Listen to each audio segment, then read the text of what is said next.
네, 안녕하세요. 반갑습니다. 마다킴 김지백입니다. 오늘 당신의 다친 입을 열어드린다 라는 코너로 이제 이야기를 해볼 건데요. 질문이 있다고 해서 질문을 바로 받아보도록 하겠습니다. 마다킴, 황금 연휴 때 휴가를 쓰고 싶은데 네. 언제 이야기해야 휴가를 받을 수 있을까요?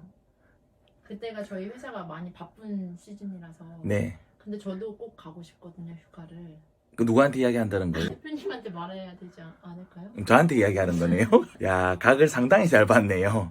지금 촬영하고 있는데 바로 이렇게 이야기해버린다니. 근데 지금 오늘 다친 입 열어주는 거의 첫 번째 주제가 뭐냐면 분위기를 보고 이야기를 하자가 제가 첫 번째 이야기하고 싶은 건데, 상대방에게 의견을 물어보거나 내가 원하는 어떤 것을 얻어내기 위해서 상대방에게 질문해야 될 때 제일 중요한 것은 무엇일까요? 타이밍입니다.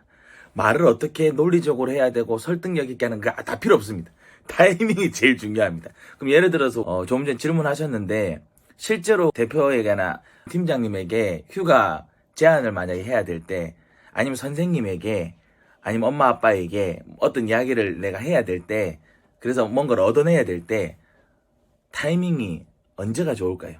시간으로 봤을 때 아침이 좋을까요? 점심이 좋을까요? 저녁이 좋을까요? 언제가 좋을까요? 점심, 왜요? 밥 먹고 나서 커피 한 잔 마실 때 기분이 제일 좋지 않을까요? 그땐 제가 제일 기분 안 좋던데. 제가 왜 이 말씀드리냐면, 사람마다 밥 먹고 심리적으로 좀 나른할 때 이야기를 하면 좀 잘 바뀔 수 있다, 잘 전달이 될 수 있을 거라 생각하지만 아닙니다. 정답은요, 그 사람 기분 좋을 때 하는 겁니다. 진짜입니다. 그냥 그래서 제가 하고 싶은 이야기는, 닫힌 입을 열어드리기 위해서 뭐 상대방에게 어떤 의견을 물어보고 제안을 해서 내가 원하는 답을 받기 위해서 제일 중요한 건 설득력을 키우는 게 아니라 분위기 파악을 하는 거고요. 분위기 파악을 잘하기 위해서는 상대방의 행동이나 말이나 쉽게 이야기하면 루틴 같은 부분들을 잘 관찰해서 실제로 그 사람이 좀 이렇게 기분이 좋거나 좀 들을 만한 마음의 여유가 있을 때 이야기하는 게 잘 먹힙니다. 이게 중요합니다. 그리고 사람의 성향에 따라서도 이야기하는 게 좀 다를 수는 있겠죠. 예를 들면 권위적이고 자신의 명분이 좀 필요한 사람들은 그 명분을 살려서 이야기하면 되는 거고요. 그리고 또 이야기를 좀 공감해서 잘 들어주는 사람들은 굳이 그럴 필요가 없고요. 분위기 잘 보고 이야기하면 되는 거고요. 어쨌든 핵심은 우리가 상대방에게 어떤 의견을 물어보고 어떤 답을 받아야 될 때는 실제로 상대방의 감정을 잘 파악을 하고 기분이 좋을 때 이야기를 해야 됩니다. 그럼 이렇게 이야기하면 또 누가 그런 이야기를 하거든요. 굳이 상대방 감정까지 이야기를 해야 되나요? 나의 권리인데 굳이 그런 눈치까지 보면서 해야 되나요? 라고 이야기할 수 있지만, 다른 게 아니라 사회지능이라고 하거든요.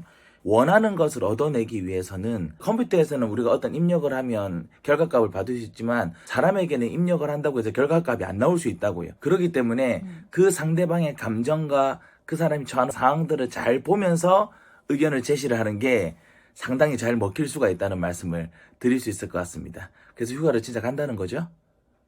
네, 지금 비행기 알아보고 있는데. 네. 어때? 네. 타이밍 좋았습니까? 지렸습니다. 타이밍 정말 좋았습니다. 그래서 상대방에게 나의 의견을 제시하고 내가 원하는 답변을 듣기 위해서는 지금처럼 각을 잘 보시고요. 상대방의 감정이 좋을 때, 기분이 좋을 때 이렇게 의견을 제시하는 시간들을 가져보시면 감사하겠습니다. 지금까지 마다킴이었습니다. 감사합니다. 바이.